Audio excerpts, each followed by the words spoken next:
Good afternoon, everyone, and welcome to Beyond the Ties That Bind. I am William Moore, and I'll be your host for this well, we'll see, brief program today. And what I'm going to actually be talking about is, of course, government, but how government is a punishment. Government is punishment from the Creator.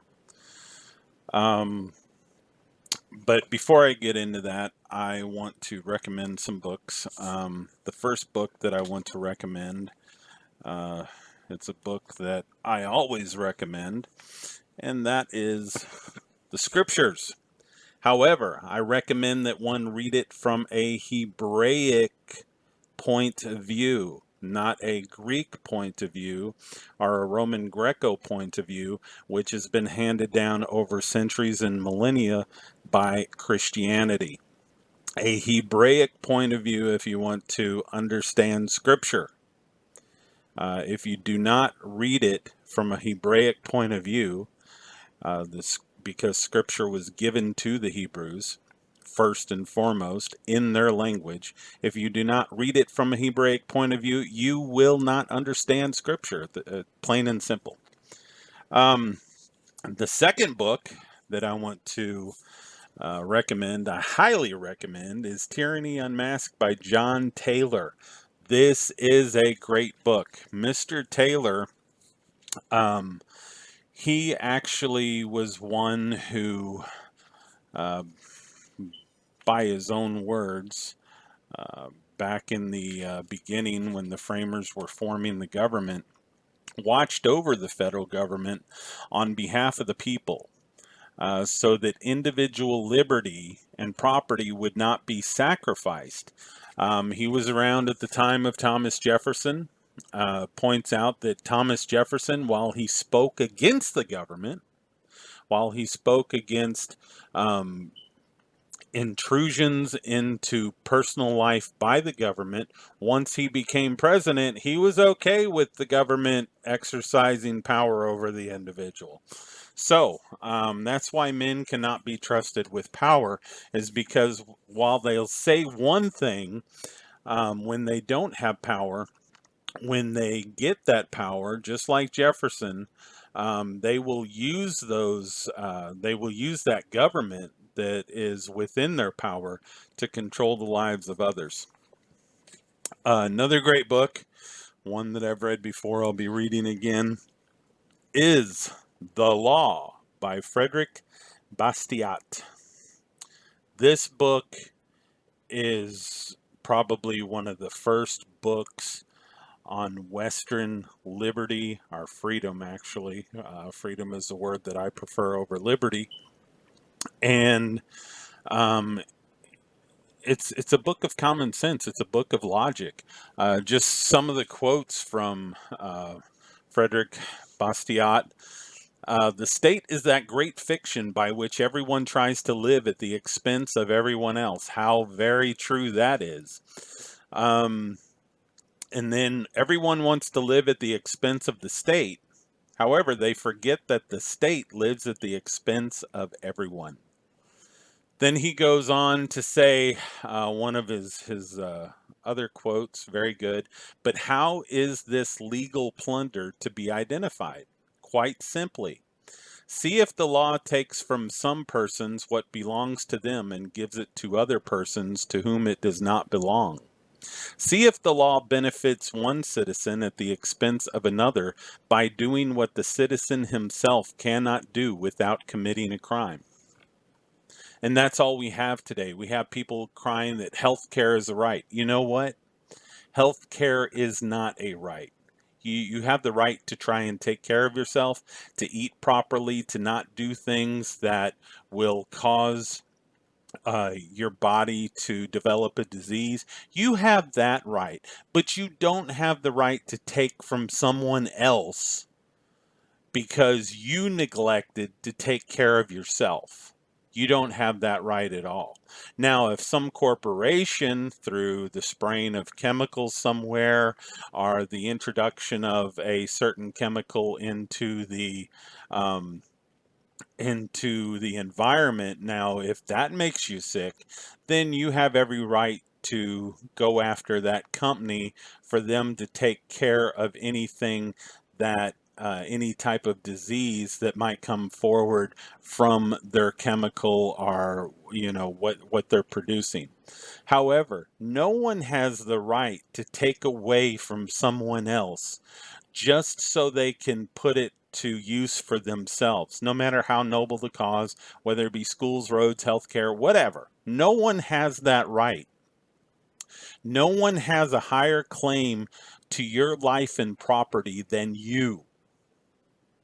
You do with your life and property what you want, as long as you're not harming someone else. So, anyway, what I wanted to get into today was, and hopefully we'll make this quick, but I cannot promise anything. Um, Government being a curse or a punishment. We need to go back to the time shortly after Yisra'el went into the land that they were promised by Elohim, their creator, Elohim being the proper Hebrew word. Um, the word God is somewhat erroneous. It's also can be very generic. God can refer to Allah, can refer to Buddha, can refer to any of the Hindu gods. So I prefer to use Elohim. Anyway, Israel wanted a king. And this just goes to show that the Creator has a sense of humor because he punished them. And what did he punish them with? A king. So it's like the old saying goes, be careful what you wish for, because you just might get it. If we go to the book of Samuel, 1 Samuel chapter 8, verse 1, it says, "And it came to pass when Samuel was old that he made his sons judges over Israel. Now the name of his firstborn was Joel, and the name of his second Abijah, and they were judges in Beersheba. And his sons walked not in his ways, but turned aside after gain, and took bribes, and perverted justice.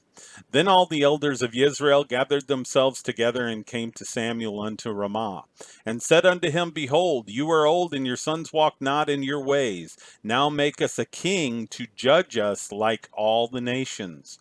But the thing displeased Samuel, when they said, Give us a king to judge us. And Samuel prayed unto Yah." Yah being another term, or actually being the correct terminology instead of the Anglo-Saxon word Lord. "And Yah said unto Samuel, Hearken unto the voice of the people in all that they say unto you. For they have not rejected you, but they have rejected me, that I should not reign over them." So the people wanted a king. They wanted a monarchy, can call it a theocracy. I'm against monarchies. I'm against theocracies. I believe that people should govern themselves according to the rules uh, laid out within Scripture. And basically, that is, do unto others as you would have them do unto you. And then don't do unto others as you would not have them do unto you. It's very simple. Do not harm another person's um, body or property. Very simple rules to live by. Um, so anyway, here the Creator is saying, go ahead. We're going to give them what they're wishing for. According to all the works, it picks up in verse 8, according to all the works which they have done since the day that I brought them up out of Egypt, even unto this day, with which they have forsaken me and served other gods, so do they also unto you. And one thing we have to realize is that these other gods that they served, of course, they were false gods, but gods from Egypt, gods of the Canaanites, the different gods of the communities which surrounded Israel at the time, these were statist gods.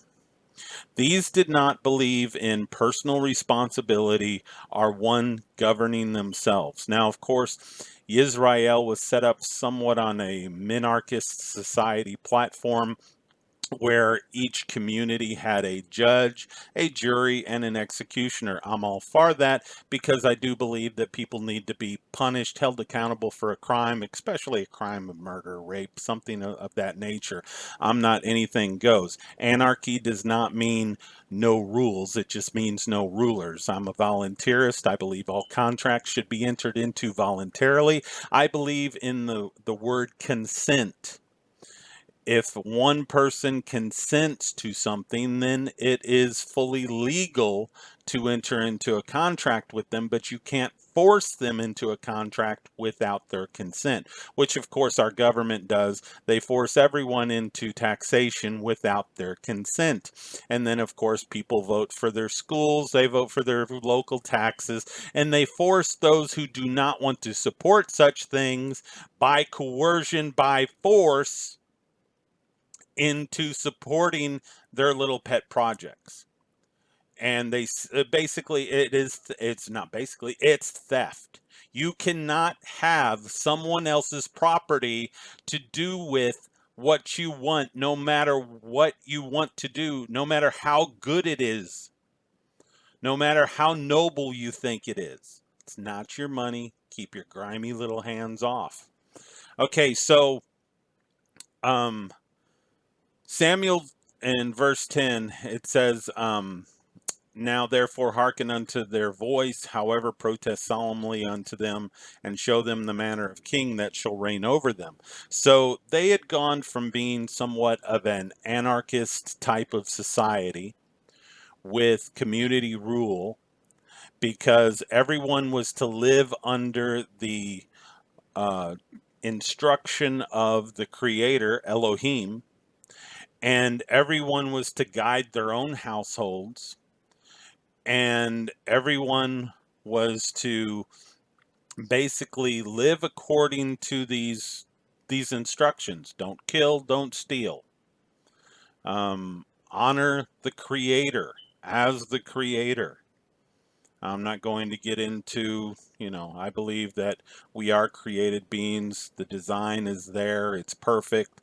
Everything from the eyes to the nose to the mouth, the ability to communicate, the ability to reproduce, just the simple logical things. You don't even have to get deep into science like Jason Lyles does, Dr. Milton, all of these creation scientists who do very good work. You don't have to go there, though. All you have to do is stay with the basics, the logic. Just look at the design of the human body, the ability to reproduce, the male, the female. So anyway, they had pretty much an independent society of self-rule. These other gods, why Elohim mentioned these other gods, it was a community rule. They believed in the theory it took a village. They believed in a type of rule to where you followed the king, you followed uh, the pharaoh, who was a god on earth. You paid taxes to this person, not for the upkeep of the communities per se, even though the communities did receive of these funds for the upkeep, because the pharaoh wanted, of course, he didn't want to leave behind a kingdom that looked like garbage or trash. He wanted a beautiful kingdom to leave behind. But most of the time, this money was for the upkeep of the king's lifestyle. So anyway, they served other gods in that they basically were turning to a statist formula, and were following after statism instead of being personally responsible, having individual liberty, and governing themselves according to the principle of do no harm unto others. Um, so, verse 10, and Samuel told all the words of Yah unto the people that asked of him a king. And he said, "This will be the manner of the king that shall reign over you. He will take your sons and appoint for himself for his chariots and to be his horsemen, and some shall run before his chariots. And he will appoint himself captains over thousands and captains over fifties, and will set them to plow his ground and to reap his harvest and to make his weapons of war and equipment for his chariots. And he will take your daughters to be perfumers and to be cooks and to be bakers. And he will take your fields and your vineyards and your olive yards, even the best of them, and give to his servants." This actually reminds me of what I read in Rothbard's book, Conceived in Liberty, how these governors at the time would come in and take the best lands for themselves and give it to their friends and servants. Verse 15, "And he will take a tenth of your grain and of your vineyards and give to his officers and to his servants. And he will take your men servants and your maid servants and your finest young men and your donkeys and put them to his work." This reminds me of what I was talking about yesterday when I was reading the quotes from Patrick Henry. This is actually what he said would be going on in America under a president, and this is actually what would happen to Yisra'el since they were wanting a king. "He will take the tenth of your sheep, and you shall be his servants. And you shall cry out in that day because of your king, which you shall have chosen, and Yah will not hear you in that day." Okay, so the Father says, you all want a king, you're going to get a king. I'm going to punish you for rejecting me by giving you what you want. I'm going to give you an earthly human king. Nevertheless, the people refused to obey the voice of Solomon, and they said, "Nay, but we will have a king over us, that we also may be like all the nations, and that our king may judge us and go out before us and fight our battles." So they wanted a human to fight their battles instead of the one that parted the Red Sea, instead of the one that brought the plagues upon Egypt and did war with the Egyptian gods and destroyed them. They wanted an earthly king to go to war for them. And Samuel heard all the words of the people, and he repeated them in the ears of Yah. And Yah said to Samuel, "Hearken unto their voice, and make them a king." And Samuel said unto the men of Israel, "Go you every man unto his city." So here we have it. And I'm talking about Yisra'el, the true Yisra'el, not the people who are in the land right now. Those are not true Israelis at all. Another book that people need to read is The 13th Tribe by Arthur Koestler. But I'm talking about the true Israelites, the people who are there today. Let's just call them what they are: Ashkenazis or Khazars. They're not. You cannot use the word Yehudim or Yisrael to. That's incorrect. They're Khazars. They converted to a form of Judaism. But they are infidels. They don't believe in Messiah. They reject Messiah. And I cannot see how Christians today can defend this country who, uh, as far as the majority is concerned, rejects the Messiah of Scripture and, has nothing but evil to say about the Messiah of Scripture. Read their Talmud. Most of them believe their Talmud over Torah, and in their Talmud they say some very, very wicked things concerning Messiah. They say some blasphemy. So anyway, I don't see how Christians stick up for this state just because they call themselves Israel. They are the state of Israel, I guess, because that land being where it's at. But it would be like me converting to Buddhism And then all of a sudden I say that I'm Chinese and I go over to the land area in Asia known as China and I say this is my home. That's basically what it equates to. But anyway, Yisrael back then they wanted a king, and Yah gave them a king, and they did not have very many good kings. Even David or Dawid was despotic and tyrannical at times. Don't believe me? Ask Uriah the Hittite. So when a man receives that type of power, um, it can corrupt the man. Um, and we see this happening with Dawid, with his son Solomon. Um, very long line of wicked kings throughout Yisrael and Yehuda. So you had, Josiah was a good king, um, Hezekiah, but very few. And even those kings had their faults. So we do not need earthly government. What we need on earth is people who will govern themselves responsibly, and then be in a community. Have a someone that position changes yearly, because you don't want someone to have that type of power, but to judge matters between people. And if someone's convicted of murder, then you take them out and you kill them. Or rape, you kill them. You put them to death. Someone to execute justice upon people who commit crimes. But for the most part, I think that people can live among themselves and practice, self government, personal responsibility, and we could have a great society without having to have this overbearing system of government that taxes, that invades other countries for their natural resources, that oppresses people, that every time you turn around, you've got to ask for permission to do this, a permit to do that, a hunting permit, a gun permit, all these different permit, a permit to be in business, a permit to have a lemonade stand. So we don't need government. Somebody had put, the when you're speaking of these things, speak of a solution, or offer a solution. Well, the solution is just simple: no government. Get away from government. That's all there is to it.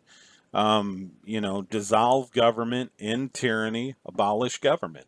I'm kind of with Lark and Rose on this. Everybody wants a solution. Well, what's your solution?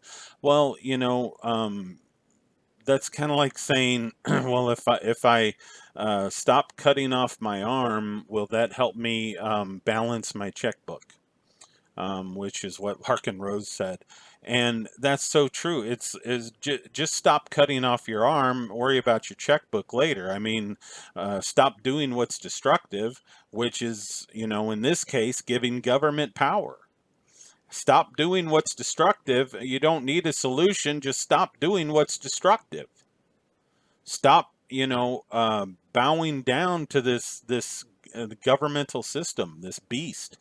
But anyway, um, I'm going to end this one here, and like I said, just wanted to point out how government is a punishment, punishment from above. We don't need government. All we need is to exercise personal responsibility and self-government.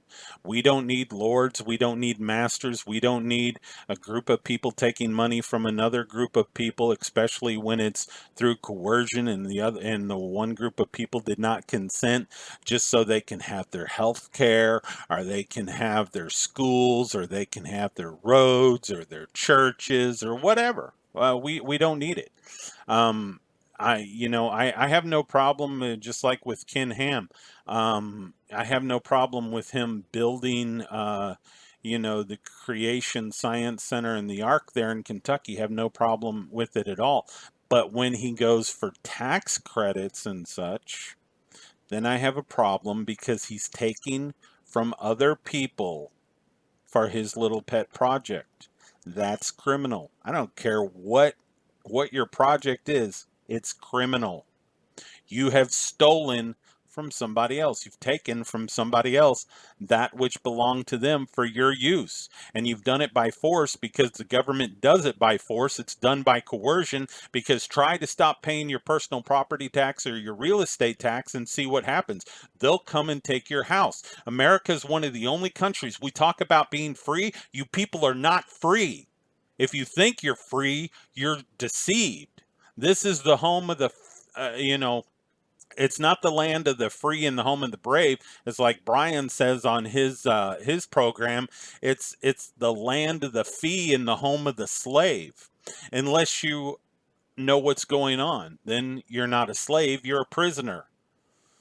So anyway, you have to ask permission for this, permission for that. Try stop paying your taxes. See what happens. They'll come and take everything you have, and we're one of the only countries on the face of the earth that does that. So quit talking about how free you are. You're not free at all. So anyway, I'm going to stop there. And thank you all for tuning in. Of course, this went 25 minutes, a little longer than what I had expected, but that's to be expected. Anyway, everyone have a wonderful day, and until next time, signing out for Beyond the Ties That Bind.